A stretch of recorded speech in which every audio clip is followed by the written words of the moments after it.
The kitchen light caught something strange in my son's eyes as he held out the glass of water. His smile seemed genuine enough, but after 28 years of being his mother, I knew better. My hands trembled slightly as I accepted it, wondering, how did we get here?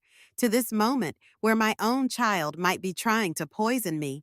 Welcome to her Fireside Stories, where tonight's tale will force you to question everything you believe about maternal love. Join me as we unravel the chilling story of Elizabeth Morrison, a widow who discovers that sometimes the most dangerous predators aren't lurking in the shadows. They're sitting at your kitchen table calling you mom. When your own flesh and blood plots your demise, do you choose justice or mercy? And when your faithful companion becomes your only true ally, can a mother's heart ever heal from such betrayal? Draw closer to the fire, dear listeners. What awaits in this tale of motherhood gone dark might just change how you look at your own family photos. Let our story begin. The kitchen light cast long shadows across the granite countertop as my son Blake held out a glass of water. His smile seemed genuine enough, but something in his eyes made my skin crawl. 28 years of being his mother had taught me to read the subtle shifts in his expression, and right now, every instinct screamed that something was terribly wrong. Here, Mom, you look tired. His voice carried that fake concern I'd been hearing more often lately. This will help you feel better. I studied the clear liquid, watching how it caught the light. Just water, supposedly. But why was Blake's hand trembling slightly? Why did his wife Rachel hover in the doorway of our suburban Boston home, trying too hard to appear casual? Thank you, sweetheart. I accepted the glass but didn't drink. Instead, I thought about how we'd arrived at this moment where my own son might be trying to poison me. The kitchen, with its warm oak cabinets and family photos, had once been the heart of our home. Now it felt like a stage set for some twisted performance. Through the window, I could see the Japanese maple I'd planted when Blake was born, its leaves turning crimson in the October air. How many times had I stood at this very counter, packing his school lunches, bandaging scraped knees, listening to his dreams? 3 decades ago, I'd been Elizabeth Morrison, a young widow raising Blake alone in this very house. His father, James, died when Blake was just 2. A sudden heart attack that shattered our world. The insurance payout wasn't huge, but it was enough for this colonial-style home in a quiet neighborhood where Blake could have a stable childhood. I'd done everything I could to give him a good life, working extra hours at Massachusetts General Hospital, as a nurse attending every little league game, celebrating every small victory. The other nurses used to tease me about being overprotective, but I didn't care. Blake was all I had. But somewhere along the way, my sweet little boy had changed. The gambling debt started in his sophomore year at Boston University. First, it was just a few thousand. Student loan money lost at underground poker games. I'd lectured him, made him promise to stop, then helped him pay it off. But the promises never stuck. Then came the failed business ventures, a sports bar that went bankrupt within 6 months, a tech startup that never launched, a real estate scheme that left him owing money to people who didn't take kindly to delayed payments. Each time he'd come to me with that same hangdog expression, "Mom, I need help." Just this once. I'd always justified it. He's trying his best. He'll figure it out eventually. That's what mothers do, right? We believe in our children even when evidence suggests we shouldn't. Thunder rumbled outside and my German Shepherd Max pressed closer to my leg. I'd rescued him 5 years ago from a local shelter, and he'd been my constant companion ever since. He'd been unusually clingy lately, especially when Blake and Rachel were around. Animals know things we try to ignore. Mom? Blake's voice had an edge now. You should drink that while it's cold. I set the glass down carefully. Actually, I think I'll save it for later. I'm not very thirsty right now. Rachel stepped forward, her designer boots clicking on the hardwood floor. At 25, she was everything I wasn't. Young, glamorous, and completely focused on appearances. Her dark hair was always perfectly styled, her makeup flawless, her clothes straight from the pages of fashion magazines. She'd swept into Blake's life 2 years ago, and within months, they were married. Elizabeth, you really should stay hydrated at your age. At my age, they'd been playing that card more frequently lately. Poor aging Elizabeth getting so forgetful, so fragile. Except I wasn't either of those things. At 58, I still worked part-time at the hospital, tended my garden, and had a sharper mind than they gave me credit for. I'd seen too many cases of elder abuse in my nursing career to miss the signs. When they started appearing in my own home, I smiled pleasantly. "You're right, dear. I'll take it upstairs with me. I think I'll turn in early tonight." As I stood up, Max followed his nails clicking on the floor. I caught Blake and Rachel exchanging a look. Frustration, disappointment. The glass remained untouched on the counter as I headed upstairs, my heart pounding beneath my calm exterior. In my bedroom, I locked the door and sank onto the edge of my bed. Max rested his head on my knee, his brown eyes full of concern. I scratched behind his ears, trying to steady my trembling hands. The room with its familiar floral wallpaper and family photos suddenly felt like a sanctuary and a prison all at once. "What are we going to do, boy?" I whispered. The truth was, I discovered Blake and Rachel's plan 3 weeks ago on a rainy Tuesday afternoon, much like this one. The memory was still sharp enough to make my hands shake.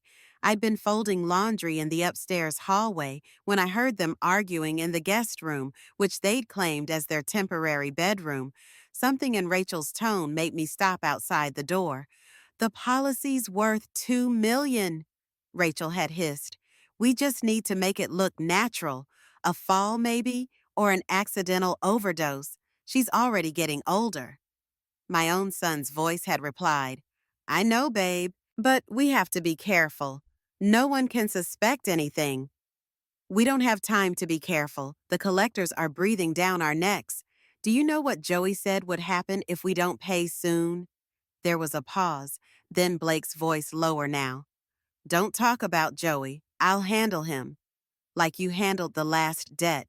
Face it, Blake, we need this money and your mother's sitting on a gold mine she'll never use. This house alone is worth over $1 million in this market." I'd stood there frozen as my world crumbled. The son I'd sacrificed everything for was plotting my death. The young woman I'd welcomed into my home saw me as nothing but a payday. My legs had nearly given out, but years of nursing experience kicked in. Stay quiet, gather information, plan your response. That night, I'd cried myself to sleep, but the next morning, I started planning I might be their mother and mother-in-law. But I was also a woman who'd survived being widowed at 30. I knew how to fight. Looking back, the red flags had been waving for months. It started when Blake and Rachel moved in last spring, claiming they needed to save money for their own place. The real estate market was tough, they said. They just needed a few months to get on their feet. I'd been thrilled at first. After years of living alone, the house would be full again. I imagined family dinners, movie nights, the kind of closeness I'd missed since Blake moved out for college. Rachel had even brought fresh flowers for the dining room, arranging them in my mother's old crystal vase. Then came the announcement, just 3 weeks after moving in over a Sunday brunch. I'd prepared, Rachel had placed her hand on her still flat stomach and announced she was pregnant. My first grandchild, I'd been overjoyed, immediately starting to plan and dream. I even pulled out Blake's old baby clothes from the attic, carefully preserved in cedar chests. But as summer faded into fall, I began noticing things. Rachel never had morning sickness. She'd changed the subject whenever I mentioned doctor's appointments. When I offered to go shopping for baby items, she always had an excuse. Once I caught her drinking wine when she thought I wasn't looking. Then there was Max. My loyal companion had never liked Blake's wife, but recently he'd become aggressive around her. He'd growl softly whenever she came near me, something he'd never done with anyone before. One morning, I found him limping, a nasty bruise on his ribs. Rachel claimed he'd hurt himself chasing a squirrel, But Max had never been that clumsy. I started checking him for injuries every night, documenting everything with my phone's camera. The financial demands escalated too. Blake started talking about renovations the house needed before the baby came. New appliances, a nursery, safety upgrades that somehow required access to my banking information. Each request came with a carefully crafted guilt trip. Mom, don't you want your grandchild to be safe? This old wiring could be dangerous for the baby. We're just trying to think ahead like you taught me. I'd always been careful with money, a habit formed during those lean years after losing Blake's father. My savings weren't huge, but between my pension, James's life insurance, and careful investing, I was comfortable. The house was paid off and I had enough set aside for retirement and emergencies. But lately, strange things had been happening with my accounts. Small withdrawals I didn't remember making, changes to my passwords that I hadn't authorized. When I called the bank, they said someone had tried to access my safety deposit box using my driver's license, except I hadn't been to the bank in weeks. Even my medication seemed off. I kept my pills in a weekly organizer, and I could have sworn some days there were extras, while other days pills were missing. I started keeping a separate stash hidden in my room, counting them obsessively each morning and night. Rachel began suggesting I was becoming forgetful. She'd move things in the house, then act concerned when I couldn't find them. Elizabeth, the keys were right where you left them on the coffee table. Don't you remember putting them there?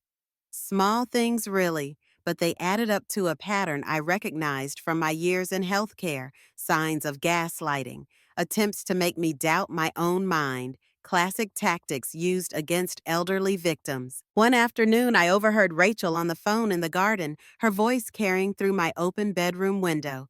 "It's taking too long," she was saying. "The pregnancy story isn't working anymore.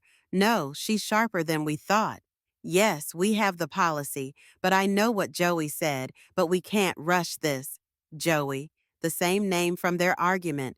A quick Google search of local news articles turned up several stories about a loan shark named Joseph Joey Marchetti, known for using extreme methods to collect debts. Recently released from prison after serving time for assault and extortion. What had Blake gotten himself into? How deep were they in? I thought about confronting him, hoping there might be some explanation that would make sense of all this. But the mother's intuition that had guided me for 28 years told me to wait, watch, and gather evidence. I started keeping a detailed journal, noting every suspicious incident. I installed a small camera in my bedroom, disguised as a clock radio. I saved every text message, every email, every bank statement. Most importantly, I reached out to Sarah Henderson, a lawyer who specialized in elder abuse cases. Sarah had been skeptical at first. They usually were when children were involved. But as I laid out the evidence, her expression grew grave. "Elizabeth," she'd said, "I think your life might be in danger." I knew she was right. The question was, what were we going to do about it? A soft whine from Max brought me back to the present. He needed his evening walk, and keeping to normal routines was crucial. Let them think I suspected nothing. Let them believe their plan was working. I changed into walking shoes and clipped on Max's leash. Coming through, I called down the stairs. "Just taking Max out."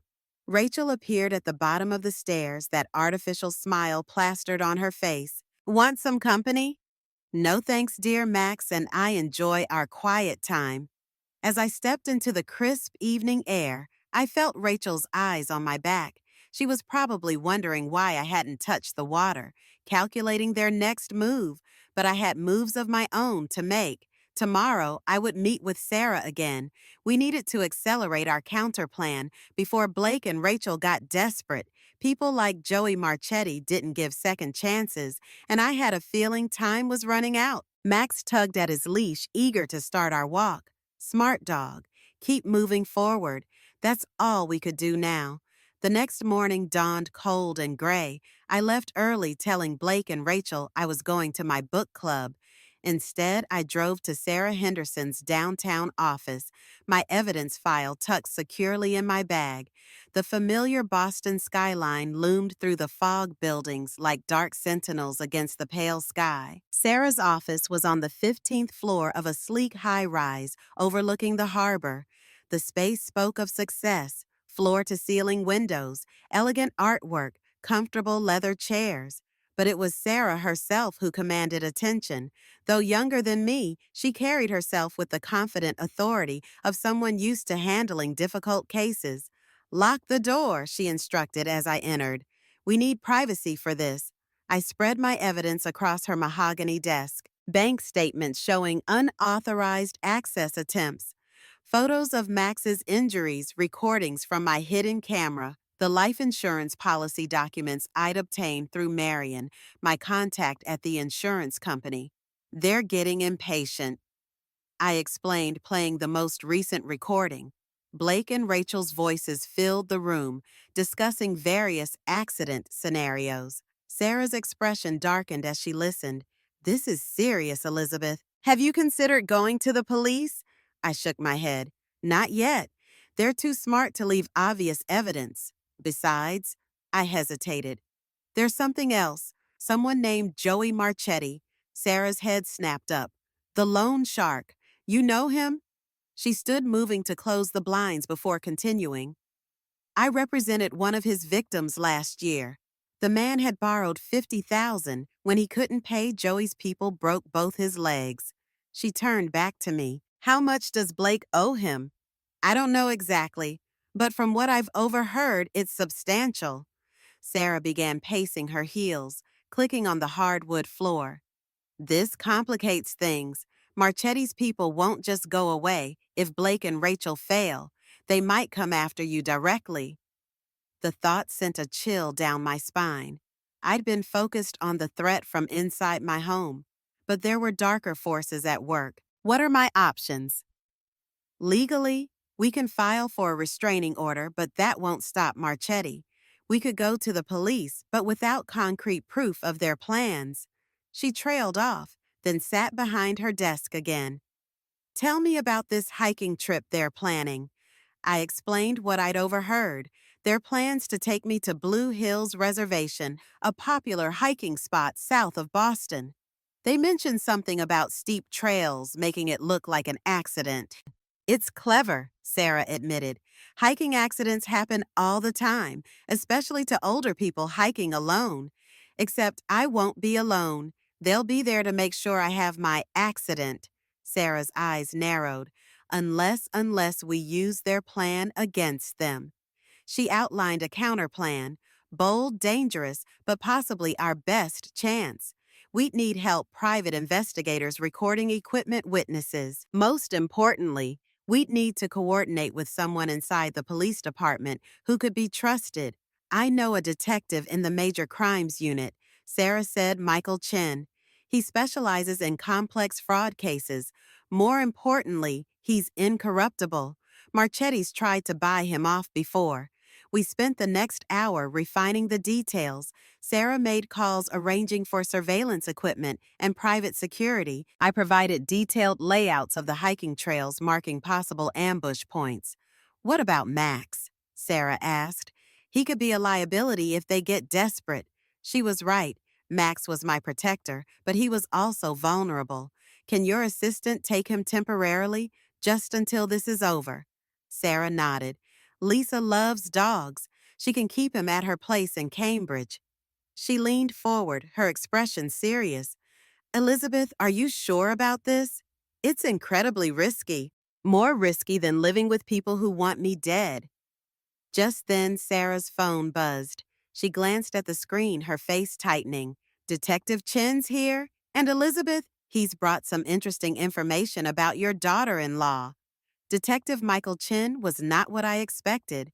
Instead of the hardened veteran, I'd imagined he was a young man in his early 30s, dressed in a slightly rumpled suit. But his eyes were sharp and focused as he spread photographs across Sarah's desk.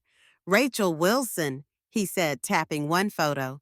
"Except that's not her real name. Meet Rachel Kendrick. She's done this before. The photos showed Rachel, or whatever her name was, with different men, different cities, different victims, insurance fraud. Sarah asked. Chin nodded. Among other things, she finds vulnerable targets, usually lonely men with assets, marries them, takes out life insurance then. He made a dropping motion with his hand. 3 cases we know of. But she's careful, never been caught. My head spun. Does Blake know about her past? We're not sure, but here's where it gets interesting. Chin pulled out another photo, this one showing Rachel with a familiar face. Joey Marchetti. They have history worked together in Chicago on similar scams. The pieces clicked into place. Rachel hadn't randomly met Blake. She'd targeted him, probably knowing about his gambling debts to Marchetti. A perfect setup, the desperate son, the wealthy mother, the professional con artist. This changes things, Sarah said. We're not just dealing with an amateur plot. These people are professionals. Chen agreed, which is why we need to move carefully. One wrong step, and he didn't need to finish the sentence. I thought about Blake, my little boy, who'd once needed me to check under his bed for monsters. Now he was working with real monsters, whether he knew it or not. The hiking trip. I said it's our best chance to catch them all. Marchetti will want proof before writing off Blake's debt. He might even be there. Chin looked impressed. You're sharp, Mrs. Morrison. We can set up surveillance, have backup nearby, but you'll have to play your part perfectly. I've been playing parts all my life, I replied. First the grieving widow, then the perfect mother. I can play the vulnerable target too. Sarah touched my arm. Elizabeth, if you want to back out. No, I stood gathering my evidence back into my bag. This ends now, one way or another. As I left the office, the city stretched out below me, golden in the late afternoon sun. Somewhere out there, Blake and Rachel were probably planning their next move. Let them plan. I had survived losing my husband, raised a child alone, built a life from scratch. I could survive this too. My phone buzzed. A text from Blake. Mom, about that hiking trip this weekend, you're still coming, right? I typed back. Of course, honey. Looking forward to it. The game was on, and this time I knew all the players. The morning of the hiking trip arrived with an unseasonable chill. Frost glittered on the grass as I loaded my backpack into Blake's SUV. I dressed carefully, comfortable hiking clothes that wouldn't restrict movement, boots with excellent grip, and a light jacket with hidden pockets for the recording equipment. Detective Chin had provided perfect weather for hiking, Rachel chirped, adjusting her expensive new Patagonia jacket. She looked like she'd stepped out of an outdoor magazine spread, but I noticed she kept checking her phone, thumbing through messages with poorly concealed anxiety. Blake seemed equally tense, though he tried to hide it behind forced cheerfulness. Ready for an adventure, Mom? I smiled, patting the hiking poles Sarah had insisted I bring, always ready for time with my family. The drive to Blue Hills Reservation took 40 minutes. I sat in the back seat watching the suburban landscape give way to dense forest. Rachel kept up a stream of artificial chatter about trail difficulties and wildlife, as if she'd suddenly become an outdoor enthusiast. Blake gripped the steering wheel too tightly, his knuckles white. The parking lot was nearly empty when we arrived, exactly as they'd planned. I'm sure 2 other vehicles were present, a blue Ford pickup and a gray sedan. I recognized them as belonging to Detective Chin's surveillance team, though they appeared perfectly ordinary to anyone else. Look, Rachel pointed to a trail marker. The Skyline Trail looks perfect, great views. And steep drops, I thought, noting how her eyes lingered on the difficulty rating. I adjusted the small camera disguised as a button on my jacket, making sure it had a clear view. We started up the trail, Rachel leading the way, with suspicious confidence for someone who'd never hiked before. The path wound through maple and oak forests, climbing steadily. Every so often, she'd point out particularly treacherous sections or dangerous-looking overlooks as if making mental notes. About an hour in, we reached a secluded viewpoint. The ground dropped away sharply on one side with Boston's skyline visible in the distance through the morning haze. The perfect spot for an accident. Let's take a break. Blake suggested, his voice slightly higher than normal. He dug through his backpack, producing a water bottle. Here, Mom, you must be thirsty. I watched him carefully. His hands trembled slightly as he unscrewed the cap. Behind him, Rachel's eyes darted to the steep drop-off, then back to me. A twig snapped somewhere in the woods, probably Chen's team getting into position. Thanks, sweetie. I accepted the bottle but didn't open it. Instead, I moved slightly away from the edge, positioning myself so they couldn't easily push me without risking their own balance. Rachel frowned. Aren't you going to drink? In a minute. I smiled, noting how they both tensed. First, I'd like to talk about the life insurance policy you took out on me. Or should I say, policies? There were several, weren't there, Rachel? Or do you prefer Rachel Kendrick? The change was instant. Rachel's carefully crafted mask slipped, revealing something cold and calculating beneath Blake's face drained of color. What are you talking about? His voice was careful, controlled, but I could hear the panic underneath. I pulled out my phone, playing the recording of their earlier conversation about the $2 million payout. Then I showed them the photos Detective Chen had provided. Rachel with her previous victims, Rachel with Joey Marchetti. You really should be more careful about your past. Rachel, Detective Chen says hello, by the way. Rachel recovered first, her pretty features twisting into something ugly. You've got nothing. Who's going to believe a confused old woman, Blake? She's clearly losing it. This is exactly why we need to take control of her assets. By killing me, my voice cracked with genuine emotion. Like you killed those other men. Blake stepped forward, his expression dangerous. Mom, you're being paranoid. We're trying to help you. Help me. By working with Joey Marchetti. I saw fear flash across his face at the name. Oh, yes, I know all about your gambling debts. Did you know Rachel worked with Joey before? That this whole marriage was probably a setup? Shut up. Rachel's composure shattered completely. She lunged forward, reaching for my phone. I stepped back, pressing the panic button in my pocket. A shrill whistle pierced the air, and from the trees emerged Detective Chen and his team, weapons drawn. FBI, everyone freeze! Rachel screamed in genuine surprise. Blake stood paralyzed, looking between his wife and the agents closing in from all sides. Then everything happened at once. Rachel spun toward the cliff edge, reaching into her jacket. Something metallic glinted in her hand, a small pistol, but before she could aim, a shot rang out from the trees. She dropped the gun, clutching her shoulder as red blossomed on her expensive jacket. Rachel, Blake started toward her, but two agents tackled him to the ground. More figures emerged from the woods. Not just Chen's team, but other FBI agents. And there, being led in handcuffs, was Joey Marchetti himself, looking far less intimidating than his reputation suggested. Found him trying to observe from the lower trail, Chen said, approaching me. Apparently, he wanted to make sure his investment paid off. He turned to Rachel, who was being handcuffed despite her wound. Game's over, Kendrick. We've got your whole operation now. I stood there shaking with adrenaline and grief, watching as they led my son away. He looked back once, his face a mixture of anger and something else, shame, regret. I couldn't tell anymore. Mrs. Morrison, one of the agents approached. We'll need your statement. I nodded, my legs suddenly weak. Chen guided me to sit on a nearby rock. You did good, he said quietly. We've been trying to catch Kendrick and Marchetti for years. They had a whole network of insurance scams running up and down the East Coast.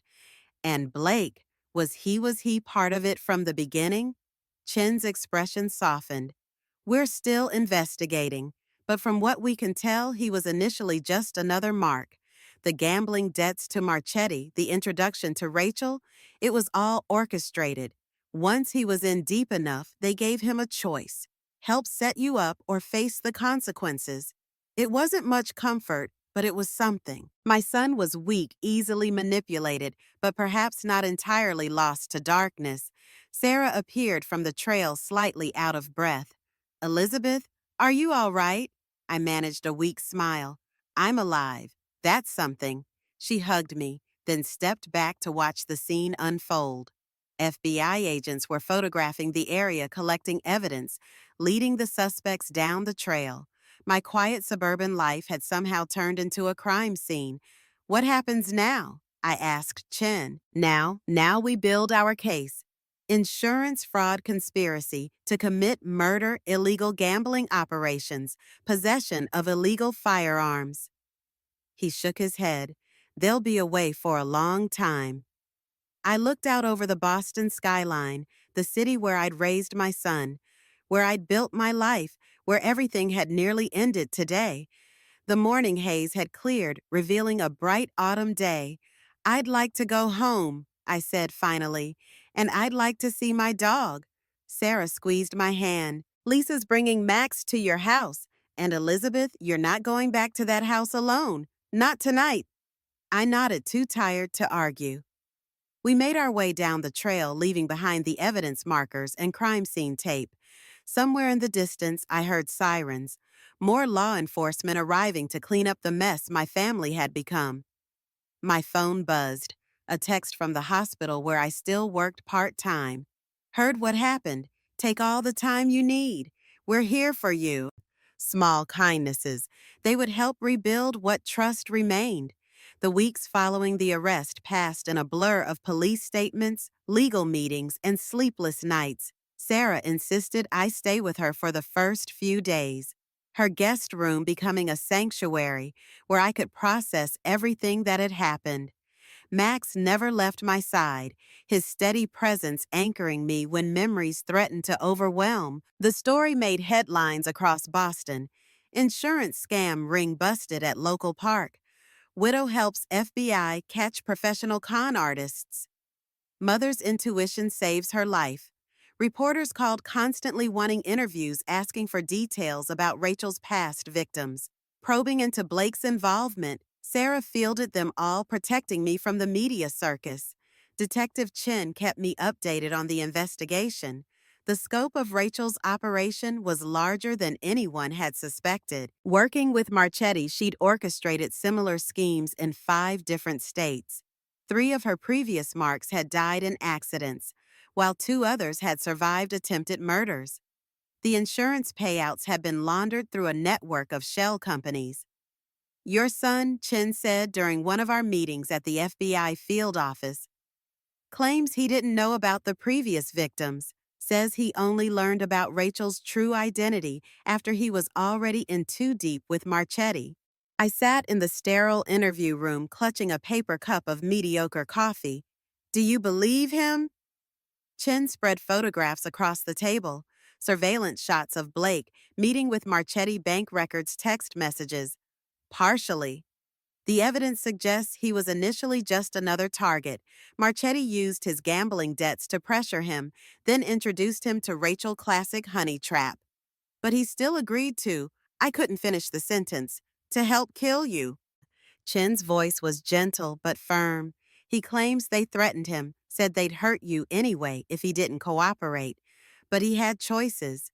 He could have come to us, could have asked for help. I thought about all the times Blake had come to me for help before, all the debts I'd paid, all the second chances I'd given. What kind of sentence is he looking at? With a plea deal, 10 to 15 years, Rachel and Marchetti are looking at life. He hesitated. Blake's lawyer has requested a meeting. You don't have to see him.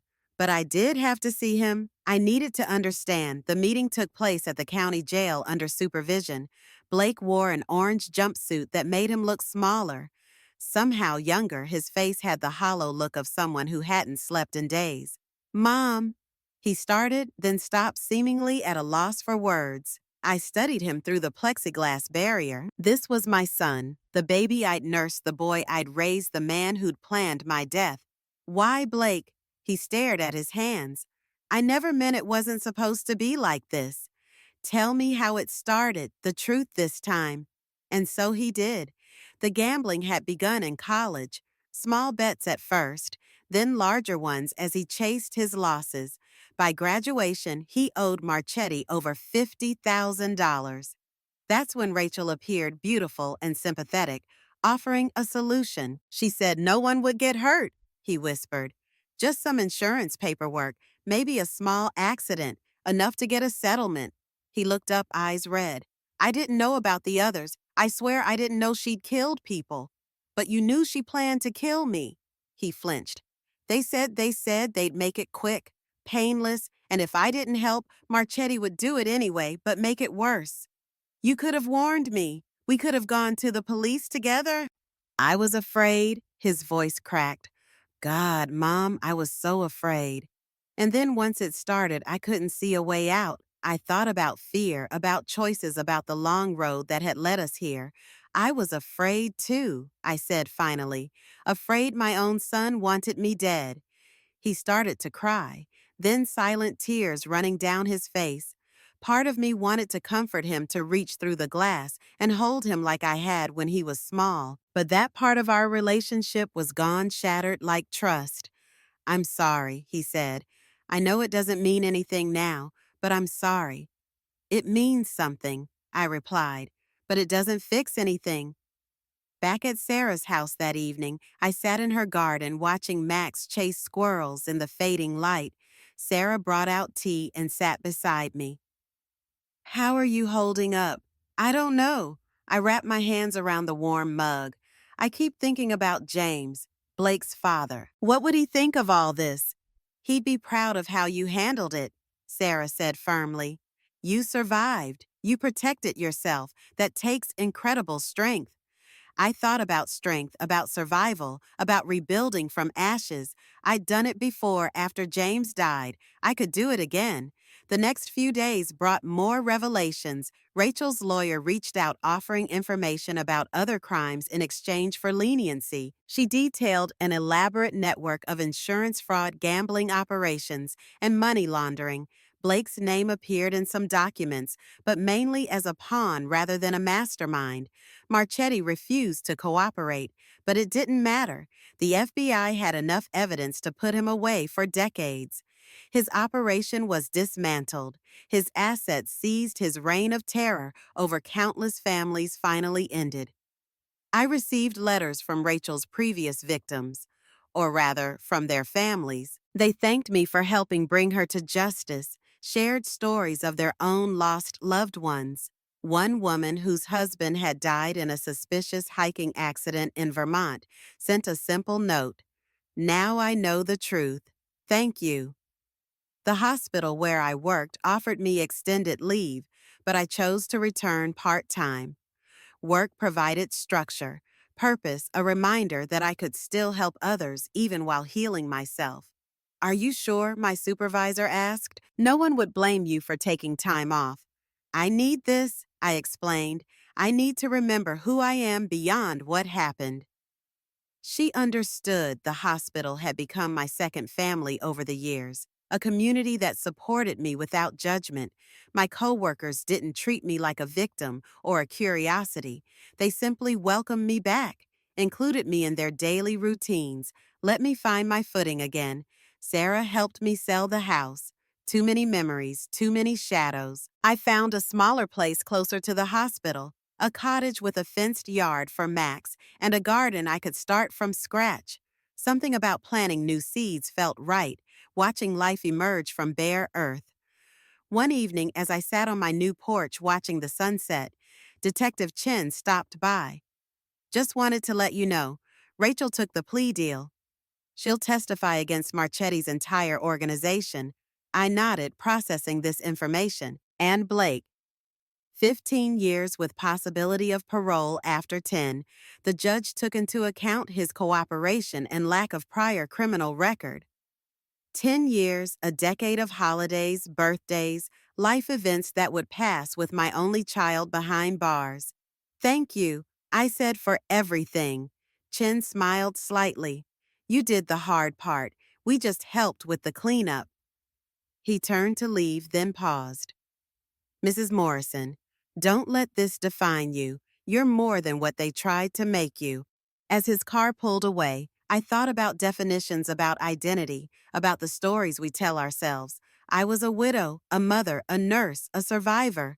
But most importantly, I was still me. Changed perhaps, but not broken. Max brought his ball over, dropping it at my feet with hopeful eyes. I threw it across the yard, watching him bound after it with pure joy. Sometimes the simplest pleasures were the best medicine. My phone buzzed, a text from Sarah. Dinner tomorrow, that new Italian place. I smiled, typing back. Count me in. Life went on different, now reshaped by betrayal and survival, but still worth living, still full of possibilities. 1 year later, I stood in my new kitchen, morning light streaming through windows that overlooked a garden in full bloom. Max dozed in his favorite spot by the French doors, gray starting to show around his muzzle. The coffee maker gurgled softly, a normal sound, a safe sound, part of a routine I'd carefully rebuilt. The local news had moved on to other stories, though occasionally reporters still called when similar cases made headlines. Sarah handled those requests with practiced efficiency. Elizabeth Morrison isn't interested in interviews. She'd tell them. She's moved forward with her life, and I had in ways both small and profound. The cottage I'd bought in Cambridge had become a true home, its rooms filled with new memories untainted by betrayal. My garden flourished, herbs, vegetables, flowers that attracted butterflies and hummingbirds. There was something therapeutic about working the soil, watching things grow, nurturing life instead of fighting death. The hospital had promoted me to head nurse in the geriatric ward, where I found myself uniquely qualified to spot signs of elder abuse. More than once, I'd helped authorities intervene before situations turned deadly. My experience, painful as it was, had given me tools to help others. You have a gift, Dr. Patricia Martinez, my therapist, had told me during one of our sessions. You've transformed trauma into purpose. Therapy had been Sarah's idea, and initially I'd resisted, but Dr. Martinez helped me navigate the complex emotions that surfaced in waves. Grief, anger, guilt, relief. We talked about Blake, about motherhood, about the fine line between love and enabling. You didn't fail as a mother, she'd insisted when I shared my doubts. You gave him choices. He made his own decisions. Those decisions had consequences. Blake served his sentence at MCI Cedar Junction, where he'd enrolled in addiction counseling and started taking college courses. We exchanged letters occasionally, careful, measured communications that acknowledged the past without trying to erase it. His latest letter sat unopened on my counter. Arrived yesterday, I'd read it when I felt stronger. For now, I focused on my morning routine coffee breakfast, checking the weather for my afternoon garden club meeting. The doorbell rang, sending Max into his guard dog routine. More enthusiasm than menace these days. Through the security camera, Sarah had insisted I install. I saw Detective Chin on my porch. Morning, he said when I opened the door. Sorry to stop by unannounced. I ushered him in, noting the file under his arm. Coffee. Please? He settled at my kitchen island while I poured 2 cups. We closed the Marchetti case yesterday. Final sentencing. I nodded, adding cream to his coffee the way I remembered he liked it. How many years? Life without parole. The evidence from Rachel's testimony was overwhelming. He accepted the cup with a grateful smile. But that's not why I'm here. He opened the file, spreading photographs across my counter. Women's faces, young, attractive, all bearing subtle resemblances to Rachel. We found more of her associates, a whole network of women trained to run similar schemes. My hands tightened around my coffee cup.